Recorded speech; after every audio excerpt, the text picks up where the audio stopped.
நீங்க இத கிளிக் பண்ணியது ஒரு தற்செயல் நிகழ்வல்ல. உங்க ஆன்மா பிரபஞ்சத்தை அழிச்சதுக்கு கிடைத்த நேரடி பதில்தான் இது. நீங்க எத்தன நாள், எத்தன மாதம், எத்தன இரவு தனியாக படுத்துக்கொண்டு யாராவது என்ன புரிஞ்சிக்க முடியாதா?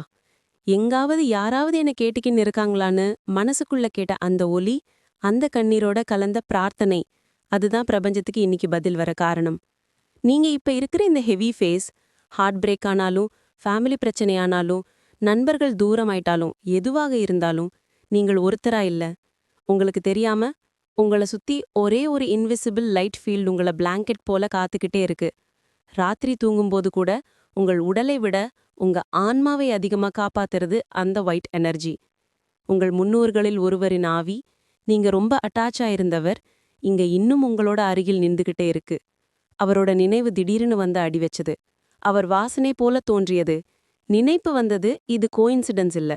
அது அவரோட ஐம் ஸ்டில் ஹியர்னு சொல்ற டச். உங்களுக்கு அவரோட பிளெஸ்ஸிங் ஃபுல் ஸ்விங்ல வேலை செய்யறதால தான் இன்னும் சில விஷயங்கள் உங்களுக்கே தெரியாம உங்கள பெரிய இக்கட்டுகளிலிருந்து காப்பாத்திட்டு இருக்காங்க. நீங்க போராடுற முக்கியமான விஷயம் என்னன்னா, அது வெளியுலகம் இல்ல. அது உங்களோட மனசுல அடைஞ்சிருக்கும் பழைய வலி, பழைய நினைப்பு, பழைய ஹார்ட் பிரேக். அந்த நினைவுகள் உங்களை சுரன்ற ஒலி போல தினமும் உள்ளே துளைக்கிற மாதிரி நீங்க ஃபீல் பண்றீங்க. ஆனா பிரபஞ்சம் சொல்றது ஒரே ஒரு விஷயம், அதை விடு, விடு. விடுற அளவுக்கு நீங்க பெரியவரு. உனக்கு வரப்போறத நானே தெரிஞ்சுக்கிறேன். இந்த ரிலீஸ் தான் உங்களுக்கு கீ. உங்க மனசுல நீங்க அப்படி எம்ப்ரேஸ் பண்ற புது ஸ்பேஸ்ல தானே புது பிளெஸிங் உள்ள வர முடியும். நீங்க ஒரு ரூம்ல குப்பை, பயம், வருத்தம், ஆங்ஸைட்டி, பழைய பேசாமல் போன மனிதன், மனிதி நினைப்பு, இது எல்லாம் குப்பை போல நிறைஞ்சிருச்சுன்னா, அந்த ரூம்ல புது லைட் எப்படி பழிச்சிடும்? நீங்க அந்த ஸ்பேஸ சுத்தம் பண்ணும்போது, யூனிவர்ஸ் உங்களுக்கு, இப்போது நான் தருகிறேன்னு சொல்லி, புது மனிதர்களையும், புது வாய்ப்புகளையும் உங்களோட இணைக்கும். உங்களோட வாழ்க்கையில் நடக்கிற சில விஷயங்கள் ரிப்பீட் ஆகிறது போல உங்களுக்கு தோன்றியிருக்கும். அதே ஹார்ட் பிரேக் மாதிரி, அதே துரோகம், அதே மிஸ் அண்டர்ஸ்டாண்டிங். இது எல்லாம் கார்மிக் லூப். நீங்க எதுக்காக இந்த லூப்ல திரும்பி திரும்பி போறீங்கன்னு தெரியுமா? ஏன்னா யூனிவர்ஸ் கிட்ட நீங்க இன்னும் பாஸ் பண்ணாத ஒரு லெசன் இருக்கு. அந்த லெசன் என்னன்னு உங்க ஆன்மாவே உங்களுக்கு சொல்லும். அதுக்காக தான் இங்க ஒவ்வொரு மெசேஜும் உங்களை தெளிவாக மெடிடேஷனுக்கு தள்ளுறது.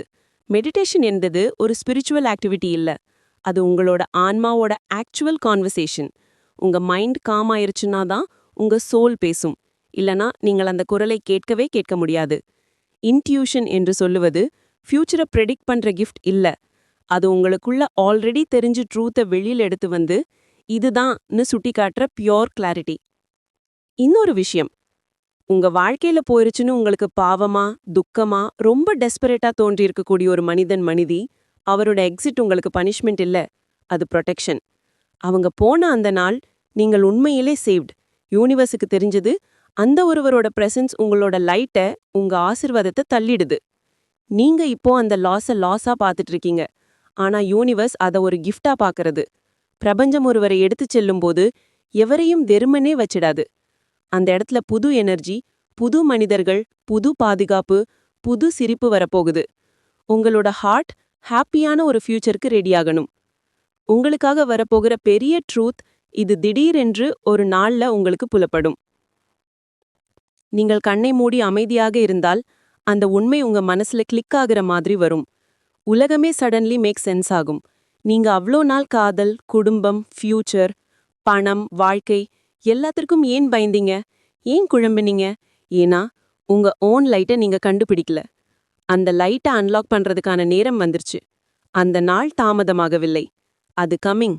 அது உங்களை towards peace, purpose, clarity, happiness, stability என்று ஒரு பியூட்டிஃபுல் ஃபேஸுக்கு அழிக்குது.